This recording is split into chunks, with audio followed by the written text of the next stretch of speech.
দুনিয়া কিছুই না, কিচ্ছু না দুনিয়া। সকালে আপনি না থাকলে আপনাকে বিকেলেই এরা মাটি দিয়ে আসবে।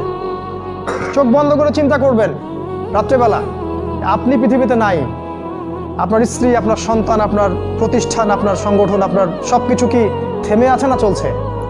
সব চলবে ভাই, কেউ থেমে থাকবে না, শুধু আমরাই থাকবো না। অতএব আমাদের কবরের চিন্তা আমাদেরকে করতে হবে। জ্ঞান অনুযায়ী আমল করি, অবহেলা না করি ইনশাআল্লাহ। 3 নাম্বার, আদর্শ পরিবার গঠন করেন।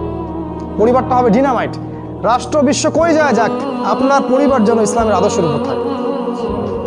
কারণ কু আনফুসাকুম ওয়া আহলিকুম নার, নিজে বাঁচো জাহান্নামের আগুন থেকে, পরিবারকে বাঁচাও।